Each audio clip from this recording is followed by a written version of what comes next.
Well, it was obviously a nice win for us. I thought that the big point in the game there was Matt Vogel coming in with the bases loaded when the game was still in the balance with nobody out, and got out of that inning. That should give Matt a boost of confidence going forward because he's got a power arm, obviously, with some great off-speed stuff, and if he's in the strike zone, he's very, very tough to handle. So it was good to see him throw well. I thought Tyler threw the ball well, too, and kind of gave us a shot in the arm and logged some innings for us in which, we needed an outing like that from someone today to ensure that our bullpen was fresh and ready to go for the weekend. We got some big hits, obviously, from guys down at the bottom of the order. TJ with 3 hits, and DC was 2 for 2, and Mooney was 4 for 4. So those guys really, really swung the bat well, and then Cone at the top of the lineup with 4 RBIs was important as well. So swung the bats well. We've we've been playing some pretty consistent baseball of late, and we played another clean game tonight, and look forward to getting SEC play started on Friday.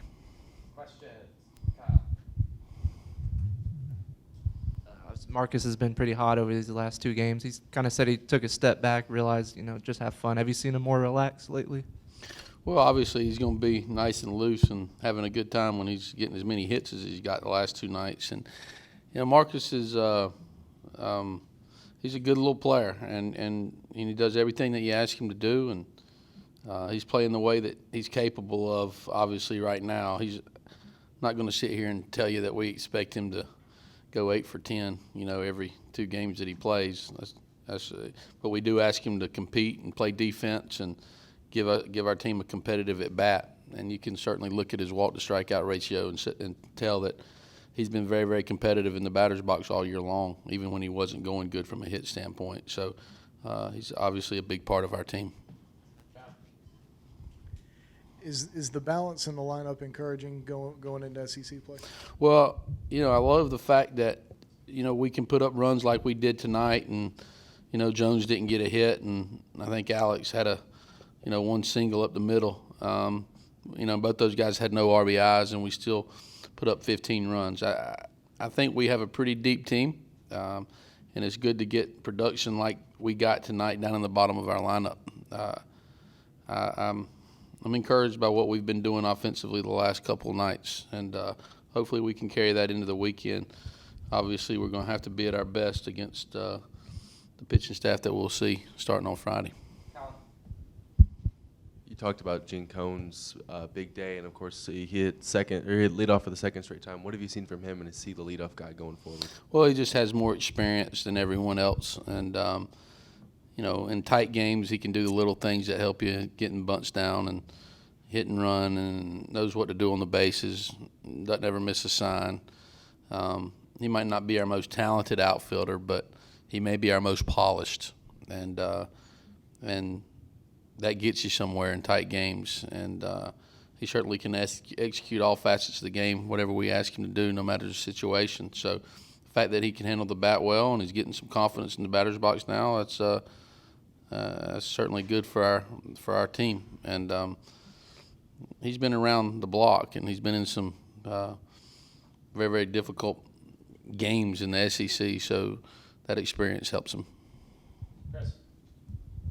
Chad, last year you guys were about the same record as you are right now going into SEC. How do you feel about this team right now going into the weekend? Well, we've played pretty well, and through 19 games, we've had a couple. There's been a couple games here and there when I wasn't very pleased, but that's baseball. You can't play perfect and great all the time. A lot of it's dictated by the other guy that's on the mound, but we've played clean baseball, and we have a group that gets along with each other and that loves being at the park and loves going to work and loves practicing, and that doesn't guarantee us we're going to knock them dead in the league, but we have a very, very comfortable locker room and a locker room full of kids that love being around each other, and that in itself is a difference.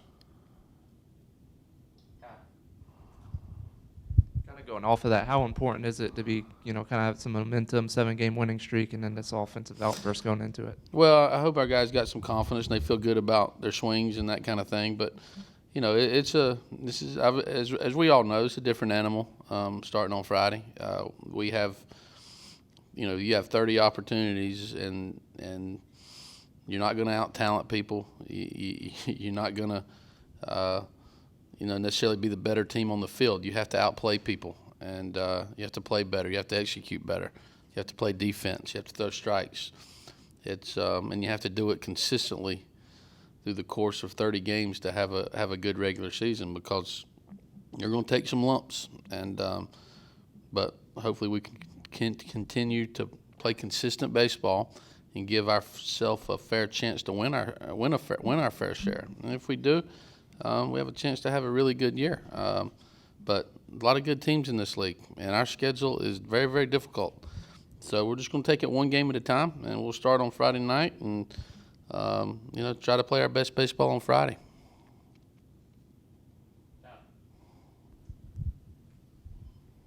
Well, what do you know about this Arkansas team? How does it differ from some of their teams in the recent past? Well, I know that, with Jackson, obviously if they got a lead late in the game, it's very, very difficult because he's probably the most dominant closer in college baseball.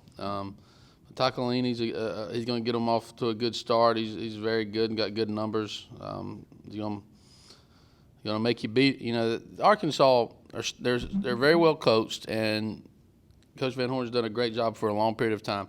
You have to beat those guys. You have to out-execute them. They're not going to give you the game. They're very well schooled. They're very competitive offensively from 1 to 9. You can't give them free bases, and that goes to about every team in the league. But in our battles with Arkansas over the years, you just have to play good, sound baseball and good defense and not give them anything. If you don't play good defense and you give them free bases via the walk or error, you're in for a long night. And they got the Carson Shaddy kid that's got 5 home runs, and Egan, and we know a lot of these guys. Bernal. They got some guys that can hit the ball out of the park. They steal some bases. They put pressure on you defensively with a short game.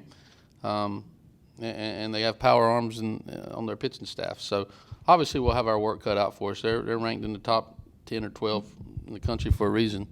But luckily we get them at home, and it's going to take our best baseball of the year to have a shot starting on Friday night.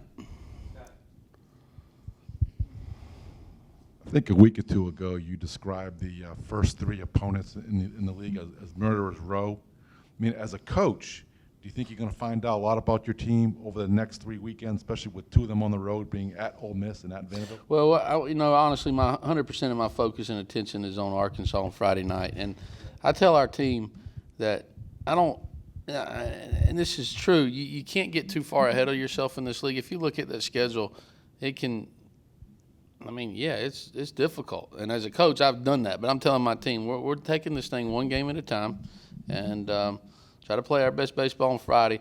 You can look at it and you say you play 10 3-game series. I tell our team, it's 31 game series, and that's just how I feel. Because if you lose a tough one, which you'll lose a tough one over the course of time in this league, you can't bring that loss to the park the next day. You got to try to separate each of those 30 games, and come to the park each day with a clear mind and heightened awareness and great energy, and try to give yourself a chance to win. There's been great teams in this league play 500 baseball and go to the College World Series and have a chance to win a national championship. So obviously it's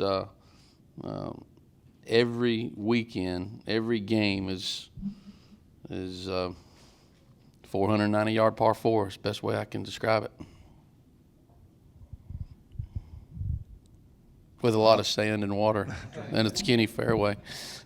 You had any inclination to change the pitching rotation at all based on the way things have gone? Or are you pretty much going to stick with the same 3 guys? We changed it last weekend. We added Hill in there. So I don't know if we're going to change the rotation right now. I've talked to Coach Myers, and I'm sure those 3 guys that we threw last weekend will throw this weekend. I don't know if it's going to be in the same order, but I haven't made a determination on that, but I wouldn't expect it that we're going to move anybody up yet, just because we want to keep them on their same amount of rest and their routine. Well, if you stick with the same 3 guys from last weekend, that means you're going to start 2 true freshmen on the mound in SEC action. So, I guess you're a brave man or a foolish man. Which one do you think you are? I don't look at them as freshmen. I'm throwing my 3 best pitchers, and are 3 of our best starters that have pitched well. All those 3 guys that are in our starting rotation have earned the right, and those that have thrown the best that are our starters will throw this weekend. And we got guys that in bullpen that can help them. So, but it's not a new sport. It's not a new game. It's baseball, and we're going to ask them to throw strikes and work ahead and give our team a chance to win. The plan that what we ask out of our starting pitchers isn't going to change just because the opponent's changing. So those guys have thrown well, and they've given us a chance to win. We're 17-2, and I don't see a reason to change a lot right now. Any other questions for Coach Holbrook? Thank you. Thank you all. See you Friday.